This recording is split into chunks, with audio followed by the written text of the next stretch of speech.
그리고 이 조선업 외에도 원전 협력 이것도 얘기가 되고 있는데 보니까 네네. 한국과 미국이 사용 후 핵 연료 재처리, 이 연료 재활용이죠. 네. 여기에 대한 논의를 시작하기로 했다고 합의했는데 과연 일본 수준의 핵 재처리 능력을 갖게 될 가능성이 있을지 박사님께서 어떻게 보시나요? 네네.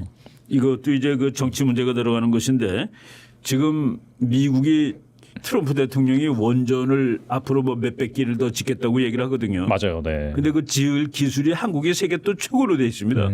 한국은 그 원자력 폭탄은 안 만들었지만은 네. 발전소는 뭐 제일 잘 만드는 이거 제가 그 젊었을 때 우리 그 선배 중에 한 분이 그 미국에서 그 원자력 공학 박사를 받아오신 분이 계셨어요. 근데 그분한테 그냥 저는 궁금한 거가 우리가 핵폭탄을 만들 수 있냐가 너무 궁금해가지고 그때가 이제 뭐 박정희 대통령이 있을 때였습니다. 그랬더니 그분이 그거 비밀이야 말해주면 안 돼요. 그래서 내가 선배님 좀 말 좀 해주세요. 그랬더니만은 핵폭탄하고 발전소하고 핵발전소가 훨씬 어려운데 우리는 그 발전소를 만들 수 있어라고 얘기를 해주시더라고요. 그러니까 핵폭탄 만드는 건 일도 아니다라는 뭐 그런 의미였는데 근데 안 하고 있는 이유는 이거는 군사적 정치적인 문제가 있으니까 그렇죠. 근데 네. 이번에 트럼프 대통령이 핵발전소를 많이 만드는 가장 결정적인 이유가 전력이 가장 필요한 것이 AI 산업입니다. 그렇죠. 앞으로 차세대는 AI인데 이걸 위해서는 풍력이라든가 이거 가지고 어림이 없다는 얘기예요. 그러니까 우리가 말로는 AI를 발전시켰다고 그러면서 핵발전소를 없애고 풍력발전소로 하겠다고 그러는 건 앞뒤가 안 맞는 얘기나 마찬가지입니다. 네, 네. 그런데 이제 미국 쪽에서 한국이 핵발전을 잘하니까 그 기술을 이제 또 빌려 쓰고 뭐 원자로 살 수도 있는 거겠죠. 그래서 우리가 이제 거기 협력하겠다고 그랬는데 지금 우리가 일본 수준이라고 지금 말씀하셨는데 일본은 언제 핵보유국이 될 수 있느냐? 제가 그 오래전에 읽은 영어 책에 보면 내일 아침이라고 돼 있습니다. 내일 아침. 그러니까 almost overnight. 일본은 마음만 먹으면은 하룻밤 만에 완전한 핵보유국이 될 수 있다. 이거 재철이 다 해놓고 그러니까 그거로 이제 핵폭탄만 만들면 될 수 있는. 근데 이제 우리한테 그런 것까지 주려면은 여기서 해결돼야 될 문제는 한국이 진정 미국의 진짜 친한 동맹국으로 있느냐라는 게 이제 문제죠. 지금 미국 사람들이 한국의 보수 정권도 그렇고 진보 정권들이 최근에 와서 되게 그 중국하고 친한 경향을 보였습니다. 거기에 대해서 그 많은 의심을 하고 있습니다. 심지어는 문명의 충돌이라는 아주 되게 유명한 책이죠. 그 책에 그 사무엘 헌팅턴이라는 사람이 앞으로의 세계는 이념 싸움이 아니라 문명의 싸움일 것이다 라고 해놓고 세계를 이제 7개의 문명으로 구분했는데 한국을 중국 문명에다가 집어넣어놨습니다. 물론 이제 나온 지 한 20년 된 책이지만은 제가 그때 이거 만약 이렇게 된다면은 그 미국이 중국 문명하고는 다투는 문명이거든요. 갈등 관계에 있단 말이죠. 일본 거는 따로 독립을 시켜놓고 일본 문명이라고 그 정도로 해가지고 한국이 그 미국의 지식인들한테 진짜 믿을 만한 동맹이 아니라 중국하고 미국 사이에서 왔다 갔다 하는 그런 나라로 보는 거 아니냐는 그런 생각이 들었습니다. 그리고 사실 우리나라 보수 정권도 중국에 대해서 상당히 잘 지내려고 애를 쓴 거가 사실이거든요. 그렇죠. 그동안 네.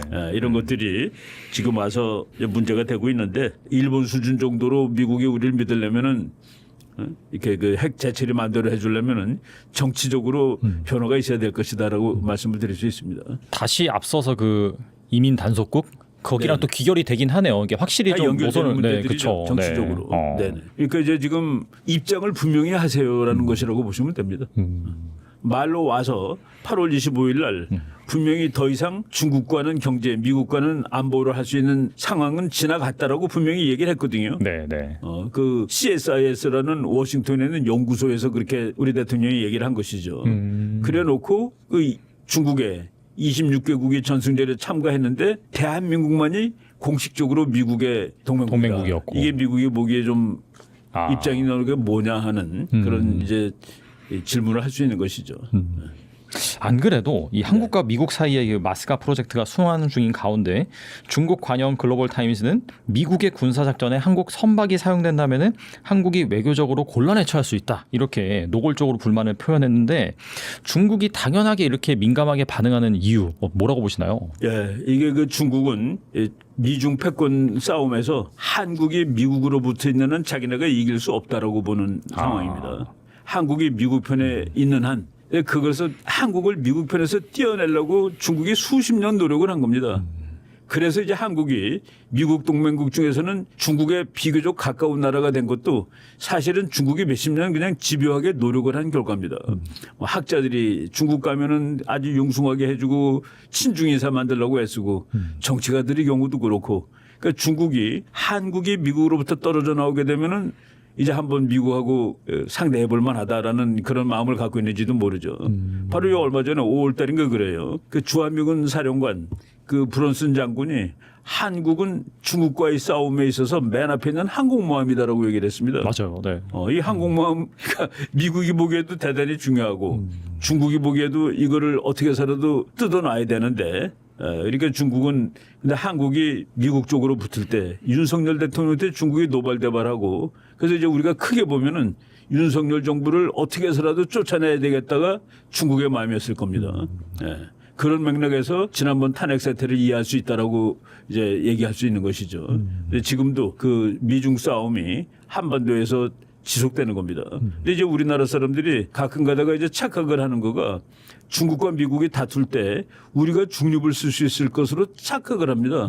근데 이제 지정학적으로 안 된다는 것이 역사적으로 증명이 되는 게 뭐냐면은 옛날에 그 100년 전에 청나라하고 일본 싸울 때 전쟁터가 한반도입니다. 맞아요. 네. 그리고 뭐 러일 전쟁도 한반도고 그러니까 우리가 지정학적 위치상으로 그 강대국 해양과 대륙의 강대국이 싸울 때 우리가 중립을 선다는 것은 불가능한 일인데 자꾸 그쪽으로 이제 기우는 거예요. 정치가들도 그렇고 뭐 많은 사람들이 있는데 그거는 원천적으로 안 되는 일이라고 보시면 됩니다.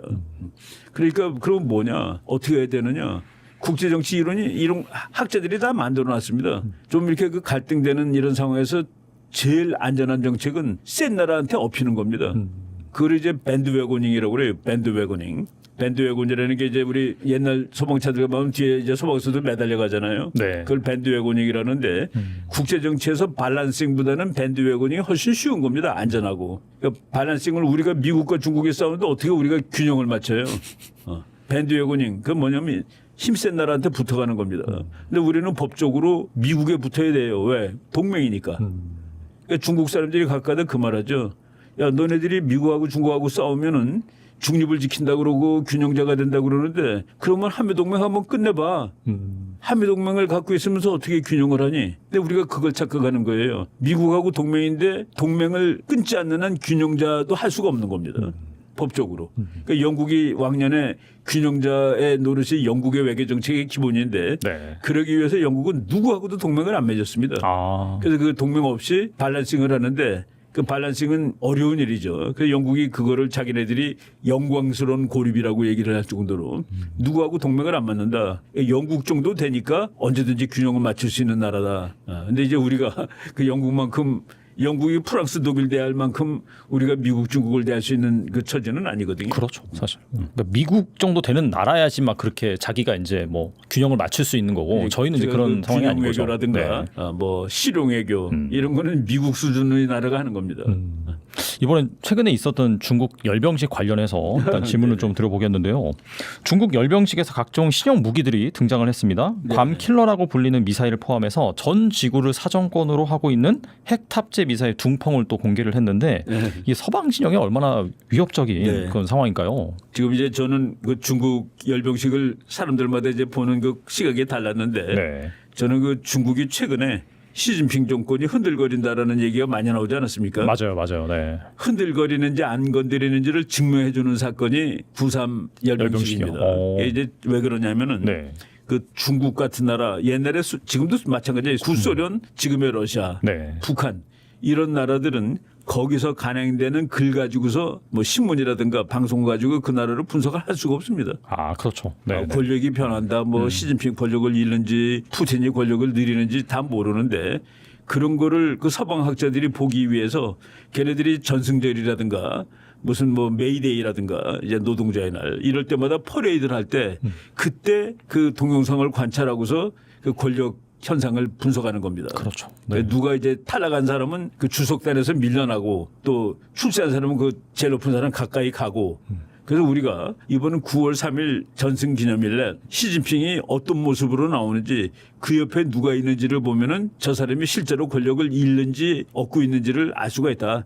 저는 이거 이번에 보고서 네. 전문가들 대부분은 그 사람 권력이 흔들거리고 있다는 것이 증명되었다라고 얘기를 하고 있습니다. 아, 그래요? 예. 오. 그러니까 그 옆에 서 있는 사람들 보니까 네네. 지난번 10년 전에 그 70주년 기념할 때는 네. 시진핑의 그 오른쪽에는 외국 원수들 그래서 푸틴이 있었고 박근혜 대통령이 있었습니다. 그 이 옆에 그 원로들 그 사람들이 있었는데 이번에는 옆에 김정은이가 있었습니다. 이런 식으로 그러니까 그 배열이 그리고 거기 반드시 있어야 될 후진타오 같은 사람이 없었고 그리고 우리가 이제 이 시진핑의 권력에 도전하고 있는 사람이 짱유샤라는 장군이라고 그랬는데 맞아요. 네. 짱유샤가 앉아 있는 자리가 너무 승격이 돼 있는 거예요. 아. 그리고 이제 중국군이 시가 행진이고 만 몇천 명이 하는데 그거 우리나라 국군의 날 할 때도 제병 지휘관이라고 그래가지고 구령 부르는 그 장군이 있지 않습니까? 네네. 한국은 보통 별셋짜리 장군이 하던데 중국도 제병 지휘관, 그러니까 중국은 대장, 우리말로는 중국말로는 상장, 우리말로 대장이 쭉 하는 겁니다. 그게. 네네. 근데 이번에는 당연히 거기 제병 지휘를 해야 될 중부군 사령관이라고 그러는데 그러니까 중국의 군구가 5개예요. 그러니까 중부군구 사령관인 사람이 해야 되는데 그 사람이 지금 몇 달째 행방불명이고 그리고 우리나라 지금 대장이 아니라 네. 중장에 해당되는 공군 중장이 지휘를 했습니다. 그래서 우리가 그 8월 하순까지도 그 누가 지휘를 하느냐에 대해서 학자들이 관심을 가졌는데 근데 그 지휘를 해야 할 사람이 못 나왔다는 측면에서 시진핑이 권력을 잃은 것이다라고 보는 것이죠. 그리고 시진핑 얼굴이 너무 이상했고 말도 좀 더듬었고 그걸 잘 걷지도 못했고 뭐 이런 여러 가지 정황을 봤을 때 중국 권력의 균열이 간 것이 확실하다라고 얘기를 하는 것이죠. 그리고 이제 밀리터리 퍼레이드를 쭉 하는데 거기에 그 무기들도 지금 전문가들이 봤을 때는 새로운 것이 없답니다. 새로운 것이 없다고. 그리고 새로운 것이라고 자기네들이 얘기한 것이 완전히 미국 거를 그대로 흉내낸 것들이에요. 그리고 지금 그 내부는 알 수가 없고 그 기계 성능이 어쩐지는 전문가들 얘기하는 걸 보니까 별로 이렇게 대단한 무기들이 아니었고 그리고 일체 사진을 못 찍게 합니다.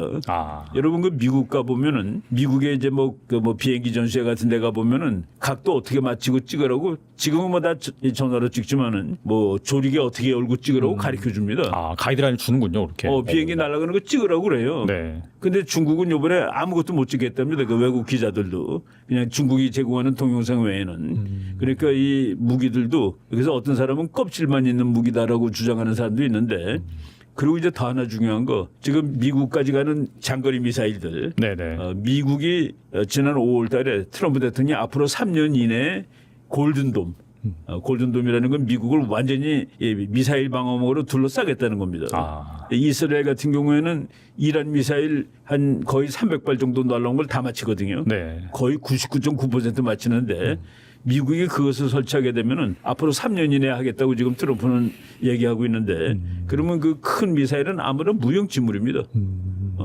그러니까 뭐 막는데 어떻게 뭐 그걸 뚫고 들어갈 수 있는 거가 중요한 것이죠. 근데 이제 다 막으니까 미국이 그런 맥락에서 이번에 봤을 때 중국이 공산당이 거의 마지막 무너져가는 그 상황을 안간힘을 다해서 가리려고 노력을 한다. 그렇지만은 제대로 가리지 못했다라고 이제 저는 그 9월 3일 열병식을 봤습니다.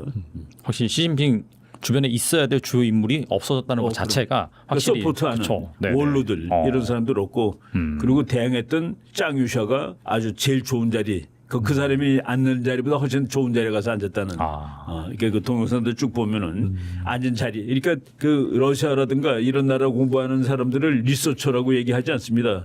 워처라고 그럽니다. 워처. 나는 북한을 연구하는 사람이야라고 하지 않고 나는 북한을 관찰하는 사람이야. 노스코리아 워처, 차이나 워처 이런 말을 많이 써요. 미국 학자들이. 왜냐하면은 우리가 노동신문 보고서 뭐 북한 사정을 알 수가 있겠습니까? 그렇죠. 네. 그러면 낙원이지. 네. 그래서 그런 것들. 이번에 중국은 이번 열병식은 뭐 10년 전 거보다는 훨씬 효과가 없는. 그러니까 그 어느 나라든지 힘을 과시하는데 그 과시하는 데서 10년 전에 했던 70주년 기념식보다는 훨씬 그 성과가 없는 그런 원래 중국 사람도 팔자 좋아하잖아요. 네. 80일에서 대단히 규모는 컸습니다만은 지금 뭐 심지어는 중국 예비역 장교예요. 이렇게 중국 군대는 누구를 향해서 총을 들고 있느냐 뭐 이런 식으로 그 비방하는 그런 글도 나오고 그리고 곳곳에서 시진핑이 내려오라는 그런 데모도 하고 있고 어려운 상황입니다 중국이. 경제도 나쁘고. 네네. 제가 오늘 아침에도 그 중국 뉴스 보니까 10억의 인구가 한 달에 $300도 못 갖고 산다 이렇게 나오더라고요. 10억이 $300면은 한 달에 30몇만 원이라는 소리인데 하루에 10,000원. 네.